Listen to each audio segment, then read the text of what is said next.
आप सभी का एक बार पुनः स्वागत है हमारे इस ऑनलाइन यूट्यूब चैनल पर।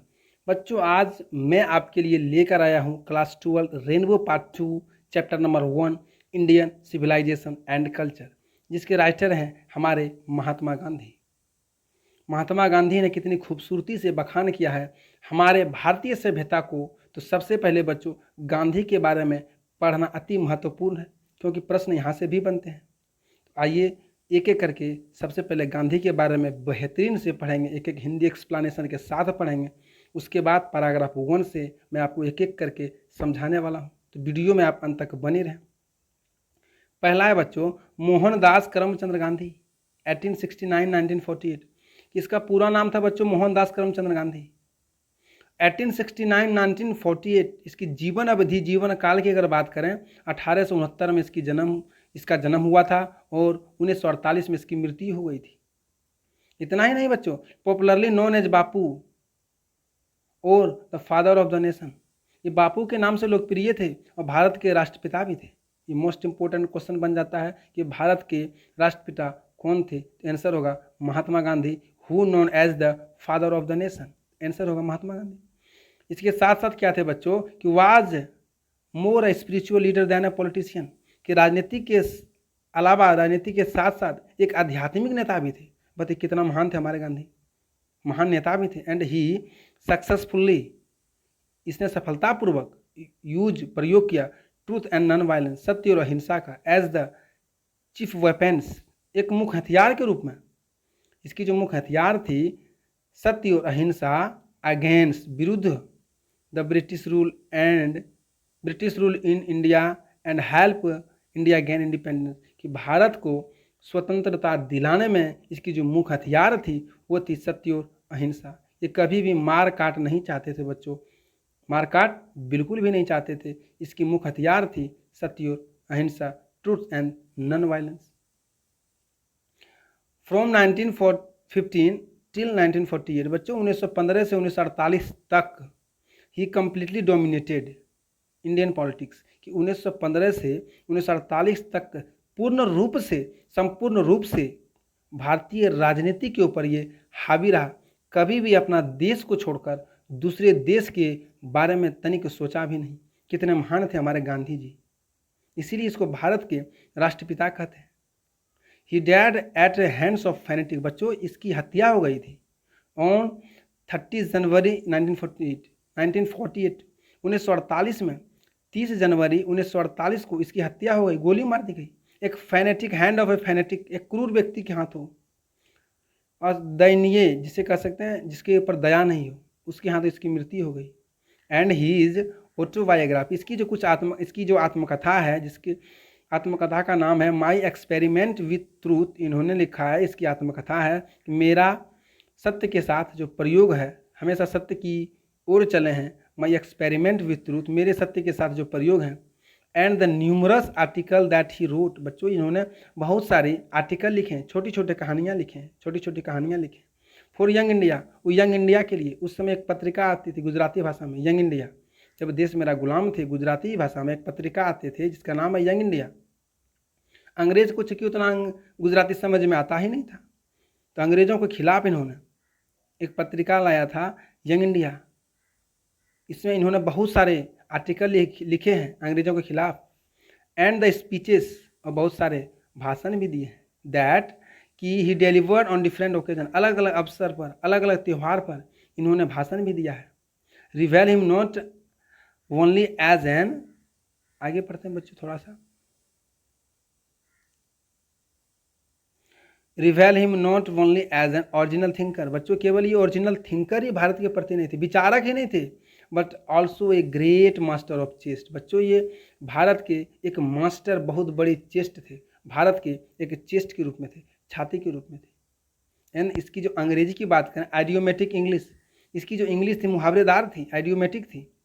इन दिस फॉलोइंग एक्सट्रैक्ट, इस सारांश में, जो इंडियन सिविलाइजेशन एंड कल्चर है, ये एक्चुअली एक सारांश है। इस सारांश में Indian civilisation and culture, Gandhi talk about the sound function of India, कि भारत की उस आवाज़ के बारे में बात करती है। वो आवाज़ है सभ्यता, भारत की सभ्यता की आवाज़ के बारे में बात करती है, कि which has successfully with stood passage of time, कि उस समय से मेरी सभ्यता आज तक भी विथस्टूड है, खड़ा है, हमारे साथ है।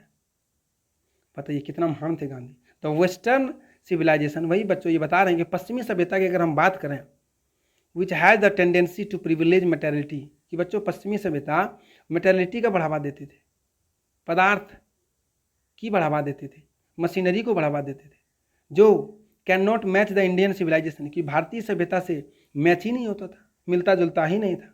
इतना ही नहीं, दैट इवेल्स द मॉरल बीइंग, लेकिन हमारे सभ्यता में क्या है, मॉरल बींग्स, नैतिकता को बढ़ावा मिलता है, लेकिन पश्चिमी सभ्यता में और नैतिकता को बढ़ावा मिलता है। आइए बच्चों पैराग्राफ 1 पढ़ते हैं। 1 में है आई बिलीव, गांधी का आई बिलीव, विश्वास करता हूँ, दैट की the civilisation has India evolve not beaten in the world. I believe that the civilisation India has evolved is not to be beaten in the world, कि बच्चों ये जो सभ्यता है हम लोग का, इस पूरी दुनिया में इसे कोई बीटन नहीं कर सकता है, हरा नहीं कर सकता है, हरा नहीं सकता इसे, दुनिया में कोई इसे मात नहीं दे सकता है। हमारी सभ्यता को हमें विश्वास है, भरोसा है। Nothing can equal seeds sown our ancestor, कि जो बीज हमारे पूर्वज ने बो दिया है, सोन मतलब बो दिया है बीज, किसका, सभ्यता का, ये किसी दूसरे सभ्यता के साथ इक्वल नहीं हो सकता, बराबर हो ही नहीं सकता। हमारा सभ्यता तो अमर है। मैं विश्वास करता हूँ कि मेरी जो सभ्यता है पूरी दुनिया में इसको कोई हरा नहीं सकता है, मात नहीं दे सकता, ये इवोल्व है, अमर है। नथिंग कैन इक्वल, कुछ भी बराबर नहीं हो सकता है कि the seeds sown our ancestor, जो हमारे पूर्वज ने इस बीज को बोया है, सभ्यता का बीज को जो बोया है, वो बराबर नहीं हो सकता है। बच्चों इस सभ्यता को अपनाने के लिए बहुत सारे देश आए, जैसे रोम आया, रोम मूवमेंट, रोम चले गए, इस सभ्यता को नहीं अपना पाए। उसके बाद ग्रीस आया, ग्रीस शेयर्ड द, आगे पढ़ते हैं बच्चों, Greece shared the same fate, और ग्रीस का भी वही हाल हुआ जो रोम का हुआ। अगर बात करें द माइट ऑफ फराओ, मिस्र के राजा को जो फराओ थे, वाज ब्रोकन, मिस्र के राजा जो फराओ थे वो भी आए थे सभ्यता को अपनाने के लिए, लेकिन उसकी भी शक्ति टूट गई, नहीं अपना पाए भारतीय सभ्यता को। एंड जापान की बात करें, जापान हैज़ बिकम वेस्टर्नाइज, बच्चों जापान पश्चिमी सभ्यता को अपना लिया, वेस्टर्नाइज रह गए। Of the China nothing can be said, लेकिन चाइना के बारे में हम कुछ नहीं कर सकते हैं। चाइना कौन धर्म मानेगा, कौन धर्म नहीं मानेगा, उसके बारे में हम कुछ भी कह ही नहीं सकते हैं। समहाउ, उसी के बीच में अगर बात करें, the other sound of function, उसी के बीच में जो हम लोग का साउंड है, हम लोग की आवाज़ है, द पीपल ऑफ यूरोप, उसी के बीच में the other sound of function, other sound की बात करें, दूसरी उस आवाज़ की बात करें, the people of Europe, Europe की बात कर रहा है। अगर यूरोप की बात करें, learn their lesson from the writings of man of Greece, कि बच्चों वहीं यूरोप की अगर बात करें तो वो ग्रीस के जो लिखावट होते हैं, ग्रीस देश के लोग जो लिखते हैं उसकी राइटिंग को देखकर यूरोप वाले सीखते हैं। यूरोप की अगर बात करें दूसरी ओर, तो यूरोप वाला क्या करता है, ग्रीस के राइटिंग को, लिखावट को देखकर यूरोप वाला सीखता है। लर्न दियर लेसन ग्रीस का। And Rome which exist no longer in their former glory, बच्चों उस राइटिंग में, उस लिखावट में कोई फॉर्मर ग्लोरी नहीं था, कोई सुंदरता नहीं है, लेकिन फिर भी यूरोप वाला ग्रीस के लोगों के राइटिंग से सीखता है। बच्चों जिसकी सभ्यता में सुंदरता ही नहीं है वो भला क्या सिखाएगा। अगर सीखना ही है तो भारत की सभ्यता में आओ, भारत से कुछ सीखो। यूरोप वाला कह रहे हैं अगर सीखना ही है तो भारत से सीखो, ग्रीस से सीख रहा है। बताइए, ग्रीस ससुरा दूसरे का, ग्रीस का सभ्यता में कोई सुंदरता ही नहीं है, लेकिन फिर भी ग्रीस के लोग से सीख रहा है यूरोप वाला। इन ट्राइंग टू लर्न, सीखने का प्रयास भी कर रहा है। From them the European imagine that they will avoid mistake, European ने भी इमेजिन किया, महसूस किया कि उसमें बहुत सारे मिस्टेक है, लेकिन क्या करें, क्या सीखें, वो भारत को अपना ही नहीं पा रहा है। Greece and Rome such is their pitiable condition, बच्चों यही हालत है किसका, ग्रीस और रोम का और यूरोप का, उसकी हालत सभ्यता में दयनीय होती जा रही है। वहाँ की सभ्यता अच्छा नहीं है, दयनीय हो गया, कंडीशन खराब है। ये पूरी तरह महात्मा गांधी ने पैराग्राफ 1 में चर्चा किया है कि सभ्यता के बारे में, हमारी सभ्यता के जो बीज बोया है पूर्वज ने, कितना स्ट्रॉन्ग है, कितना मजबूत है कि दुनिया में कोई हरा नहीं सकता। बहुत सारे देश इसको अपनाने के लिए भी आया, रूस आया, जापान पश्चिमी सभ्यता अपना लिया, यूरोप आया, लेकिन अपना नहीं पाया। यूरोप की बात करें तो दूसरे देश का राइटिंग से सीखता है, उसकी लिखावट से सीखता है। बच्चों वीडियो लंबी ज़रूर है, वीडियो बड़ा जरूर होगा लेकिन एक एक चीज़ को समझते हुए आगे चलना है। आइए बच्चों पैराग्राफ 2 पर चलते हैं। 2 में क्या है बच्चों, 2 में देखते हैं। 2 में कह रहा है in the midst of all this, इस सब के बीच में इंडिया रिमेन्स इमूवल हर ग्लोरी, इस सब के बीच में भी भारत की अगर बात करें वो इमूवल है, कहीं भी इसकी सभ्यता मूव नहीं हुआ है, भटका नहीं है, गया नहीं है। लेकिन क्या करें, जिसकी सभ्यता अच्छा होती है, उस पर जिसका कर्म बढ़िया होता है, उस पर लोगों ने चार्ज लगा देता है, आरोप लगाता है। किस प्रकार से, अगर आप समाज में बहुत अच्छा काम कर रहे हैं लोग उस पर आरोप लगाएगा, कर इट इज़ ए चार्ज, एक चार्ज लगा दिया against India her peoples are so uncivilised. लोगों ने कहा दूसरे देश के सभ्यता ने कि यहाँ जो इंडिया के जो लोग हैं वो अनसिविलाइज्ड हैं, असभ्य लोग हैं, इनगोरेंट मूर्ख हैं, एंड भद्दा है। यहाँ के लोगों के ऊपर आरोप लगा दिया कि it is the charge against that India her people are so uncivilised, ignorant and stolid, that is not possible. लेकिन जो लोगों ने चार्ज लगाया यहाँ के लोग असभ्य हैं, मूर्ख हैं, बेकार हैं, ये संभव ही नहीं है, संभव ही नहीं है to induce them to adopt any charges, कि आप कोई भी हमारे ऊपर आरोप लगा दें, चार्ज लगा दें, ये संभव नहीं है। लेकिन लोग क्या करें, लोगों ने चार्ज लगाया है, it is a charge really against our merit. ये चार्ज बच्चों हमारे मेरिट के खिलाफ है, ये हमारे मेरिट को दिखाता है। अगर आप कोई काम किए ही नहीं है, कोई गलत से चार्ज लगा दे तो आपके मेरिट के खिलाफ है। And what we have tested, Gandhi कह रहे हैं कि what we tested and found true and evil. बच्चों जब लोगों ने चार्ज लगा दिया, हमने इसको टेस्ट किया, जांचा परखा, एंड फाउंड द, और पाया, true and evil of, true on the evil of experience, कि अनुभव की कसौटी के ऊपर ये खड़ा उतरा बच्चों, खड़ा उतरा। लोग कितनों चार्ज लगा लें, लेकिन हमारी सभ्यता अच्छी है तो अच्छी है, ये खड़ा उतरा।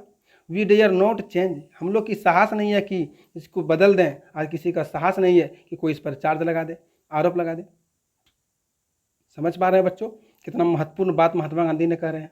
इसके बाद क्या होता है, मेनी ट्रस्ट दियर एडवाइस अपॉन इंडिया, बहुत सारे लोगों ने भारत के ऊपर सलाह दिया, कहा कि यहाँ के लोगों से सलाह दिया कि she remains study this her beauty and her the seat anchor of, बहुत सारे लोगों ने सलाह दिया, एंड शी रिमेन स्टडी, कि आप भी दूसरे सभ्यता में मिल जाइए, बदलाव करिए कुछ, दिस हर ब्यूटी, लेकिन किसी का सलाह नहीं माने। और यही कारण है कि आज दिस इज हर ब्यूटी, इसकी सुंदरता, it is the seat anchor of hope, हमारे आशा की किरण की तरह है, उस आशा की ज्योत की तरह है, अगर किसी की बात हम नहीं माने। तो बच्चों पूरी 2 पैराग्राफ में दिया है कि लोगों ने किस प्रकार भारत के सभ्यता के ऊपर आरोप लगा दिया।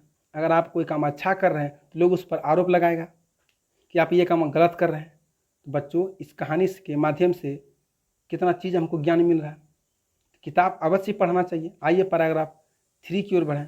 3 में कह रहा है बच्चों, 3 में है, 3 को पढ़ते हैं। Civilisation is that mode of conduct which point out, civilisation is that mode of conduct which point out to man the path of duty, कि बच्चों जो सभ्यता है, सभ्यता हमें कंडक्ट कराती है, सिखाती है क्या, कि आदमी को अपने पथ कर्तव्य के रास्ते पर किस प्रकार से परफॉर्मेंस करना है, चलना है, उसका ड्यूटी दिखाता है, कर्तव्य दिखाता है कि अपने कोई अगर आदमी है, सभ्यता अगर सभ्य है, कभी भी गलत काम नहीं करेगा। हमारी सभ्यता हमें यही सिखाती है। एंड ऑब्जर्वेंस ऑफ मोरालिटी, और नैतिकता को समझाती है। And convertible terms to observe morality and attain the mastery of our minds and our passion. अगर इस सभ्यता के ऊपर आप इस सभ्यता को ऊपर सीखते हैं, इस पथ पर चलते हैं, तो कहीं ना कहीं आप अपने दिमाग पर, अपने पैशन पर, अपने आप पर एक मास्टरी हासिल कर लेंगे। क्या हासिल कर लेंगे बच्चों, अपने आप पर एक मास्टरी हासिल कर लेंगे, ओवर योर माइंड मास्टरी हासिल कर लेंगे अपने पैशन पर, आप फिर दुनिया में आपका नाम होगा। सो डूइंग वी नो अब आवर सेल्फ, अपने आप को जानेंगे आप। यही बात करें, गांधी जी गुजरात के थे तो गुजराती में कह रहे हैं, गुजराती में सभ्यता की बात करें तो Gujarati equivalent for civilisation means good conduct, कि गुजराती में अगर सभ्यता की बात करें तो गुड कंडक्ट होता है, अच्छी प्रवृत्ति होती है। गुजराती में सभ्यता का मतलब अच्छी प्रवृत्ति होती है। कितना महान आदमी थे गांधी जी, बताइए। आइए पैराग्राफ 4 में चलते हैं। 3 में मोटा मोटी ये कहा कि अगर सभ्यता के पथ पर हम चलेंगे तो अपने आप को जानेंगे, अपने आप को समझेंगे, अपने आप पर एक मास्टरी हासिल कर लेंगे। और वहीं बात करें, सभ्यता का मतलब गुजराती में होता है गुड कंडक्ट, अच्छी प्रवृत्ति, गुड कंडक्ट, अच्छी प्रवृत्ति। बच्चों 4 में आइए, कर दिस इफ दिस डिफिनेशन भी करेक्ट, यदि सभ्यता का परिभाषा ऊपर वाला 3 वाला करेक्ट है, सही है, जो पढ़े 3 में, तो देन तब India as so many writers have shown has nothing to learn from anybody else, कि बच्चों अगर हम लोग की सभ्यता पैराग्राफ 3 में पढ़े वो सही है, परिभाषा का, सभ्यता का अगर परिभाषा सही है, तो सो मेनी राइटर्स, बहुत सारे लेखक ने कहा, shown has nothing to learn from anybody, कि हमको किसी दूसरे से सीखने की कोई ज़रूरत ही नहीं है। मेरा सभ्यता इतना बढ़िया है, हमको दूसरे से क्या सीखने की ज़रूरत है, बहुत सारे राइटर्स ने कहा। And this is should be, वही हमें शुड बी, हमें वही करना चाहिए जो हमारी सभ्यता कहती है, हमें किसी के बहकावे में, किसी दूसरे देश की सभ्यता में नहीं मानना चाहिए। बहुत सारे राइटर ने कहा अगर मेरा परिभाषा सही है, सत्य है, तो दूसरे देश की सीखने हमारी कोई आवश्यकता नहीं, हम क्यों सीखें, क्यों सीखें बच्चों, क्यों सीखें। कितना महान गांधी थे। आइए 5 पे, 4 में था बच्चों कि 4 में गांधी कह रहे थे अगर मेरा सभ्यता अच्छा है तो दूसरे देश से हम क्यों सीखें, क्या क्या ज़रूरत हमको सीखने का। आइए बच्चों 5 में करा, वी नोटिस, हमने ये नोटिस किया, हमने वी नोटिस किया दैट कि द माइंड रेस्टलेस वर्ड, ये जो दिमाग है बच्चों, हम लोग का जो दिमाग एक रेस्टलेस है, अशांत पक्षी है। The more it gets the more it wants, बच्चों जितना इसको देंगे इतना और खोजेगा, इसलिए मन के ऊपर, गांधी कहते हैं अपने मन के ऊपर काबू करिए। एंड स्टिल रिमाइन अनसेटिस्फाइड, बच्चों तब तक ये संतुष्ट नहीं होता है, कितनों देते रहेंगे लेकिन मन संतुष्ट नहीं होता है। The more we indulge our passion, जितना हम अपना पैसन को बढ़ाएंगे, द मोर अनबिडेल्ड दे बिकम, इतना और मांगेगा उतना बढ़ते जाएगा ही। इसीलिए आवर एंसेस्टर, हमारे जो पूर्वज थे, देयरफॉर हमारे जो पूर्वज थे, इसीलिए सेट अ लिमिट, एक लिमिट सेट करके रखा था हमारे इंटेलिजेंस का, हमारी खुशी का, हमारी चाहत का। दे saw that happiness was largely mental condition, कि बच्चों अगर ज़्यादा मन के बहकावे में आएंगे तो कहीं ना कहीं मेरी मानसिक संतुलन जो है, मेंटल कंडीशन है, बहुत हमारे खुशी के लिए हानिकारक होगा। अगर खुशी को बढ़ाते रहेंगे, बार बार चाहत को बढ़ाते रहेंगे, तो मेंटल कंडीशन आदमी पागल हो जाएगा। किसी की चाहत को अगर बढ़ा रहे हैं आप, कोई चाहत को, कहीं ना कहीं आप पागल हो रहे हैं, मेंटल कंडीशन आपका खराब हो जाएगा। बच्चों मेंटल कंडीशन को कंट्रोल में रखता है हमारी सभ्यता। ये महात्मा गांधी का नहीं, कि हम नोटिस किए हैं कि मेरा दिमाग अशांत पक्षी है, इसलिए मन के बहकावे में नहीं आना है, ये गांधी कह रहे हैं। आइए पैराग्राफ 6 पर कह रहे हैं बच्चों, 6 में है कि a man is not necessary happy because he rich. बच्चों इसमें कह रहे हैं गांधी कि ये जरूरी नहीं है कि एक आदमी जो अमीर है वही खुश है, और अनहैप्पी बिकम ही पुअर, कि गरीब है तो वह दुखी है। ये कोई ज़रूरी नहीं है बच्चों कि आप अमीर हैं तब आप खुश हैं, हम गरीब हैं तभी हम दुखी हैं, ऐसा कोई भी ज़रूरी नहीं है। कि the rich often seen to be unhappy, कि बच्चों महात्मा गांधी कहते हैं जितने भी अमीर आदमी हैं वो प्रायः दुखी रहते हैं।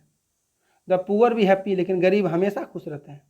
Million will always remain poor, कि मिलियन लोग, 10 लाख लोग हमेशा गरीब बने रहेंगे, तो इसका मतलब खुश रहेंगे।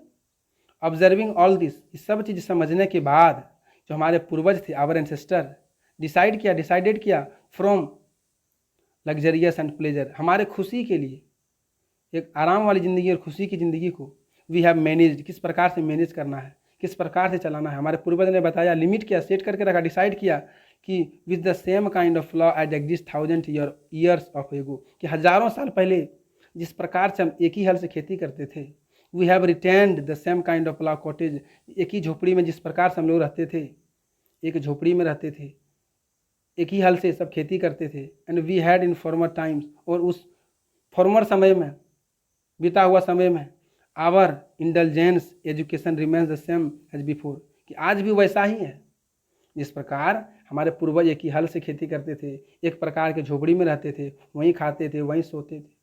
आज क्या हो बच्चों, आजकल दिन में बाप बेटा में अलग हो रहा है, भाई भाई में बीच में दीवार पड़ जा रहा है, सभ्यता नहीं रही अब।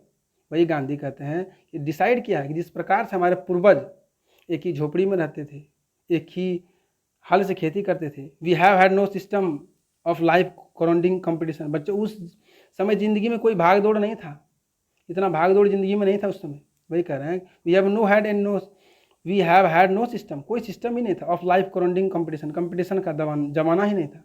And each followed his one occupation, और प्रत्येक जो किसान थे, किसान वर्ग के लोग थे, अपना ऑक्यूपेशन फॉलो करते थे, पैसा फॉलो करते थे, उसका जो काम है वो फॉलो करते थे।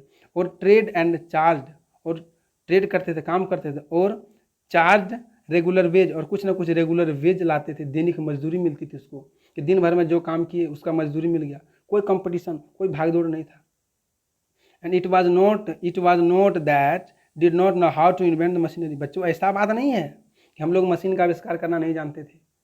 ये कोई ज़रूरी नहीं है कि हम लोग पश्चिम सभ्यता मशीन का आविष्कार कर लिया तब वो इतना आगे बढ़ गया।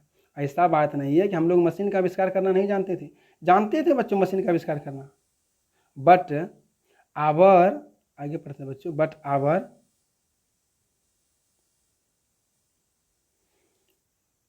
आवर फोरफादर न्यू दैट, हमारे जो पूर्वज थे वो जानते थे, if we set her such a things, अगर हम कोई वस्तु के ऊपर अपना दिल दिमाग सेट कर दें तो वी शुड बिकम स्लेव, धीरे धीरे हम गुलाम हो जाएंगे उसका। And lose our moral fibre, और हम अपना नैतिकता खो देंगे। बच्चों आजकल के ज़माने क्या है, साहेबगंज से अगर संग्रामपुर जाना है तो मोटरसाइकिल चाहिए। धीरे धीरे हम गुलाम हो रहे हैं, सभ्यता खत्म हो गई हमारी। वही करें हम लोग, ऐसा नहीं है कि मशीन का आविष्कार करना नहीं जानते थे लेकिन आविष्कार नहीं किए। क्यों? क्योंकि हम उसका गुलाम हो जाएंगे और हमारी नैतिकता कहीं ना कहीं खत्म हो जाएगी। They therefore after due deliberation decided that we should only do what we could with our hands and feet, कि बच्चों हमें वही करना चाहिए जो हमारे हाथ और पैर से हो, वही हमें काम करना चाहिए, ना कि जो मशीन करे वो करना चाहिए। नहीं बच्चों, जो हमारे हाथ और पैर से हम कर सकते हैं वही करना चाहिए, हमारे पूर्वज ने डिसाइड किया, निर्णय दिया। And they saw that our real happiness, उसी में हमारी सच्ची खुशी दिखती है। एंड हेल्थ कंसिडर्ड, और स्वस्थ बना रहता है। In proper use our hands and feet, और अपने हाथ और पैर एकदम मजबूती रहता है, प्रॉपर रहता है। बच्चों वीडियो लंबी हो जाएगी, इसी वजह से पार्ट 2 अगली वीडियो में मिलते हैं नेक्स्ट वीडियो में। थैंक यू सो मच इतना सपोर्ट के लिए। बाय बाय, टेक केयर, पढ़ते रहिए, हंसते रहिए।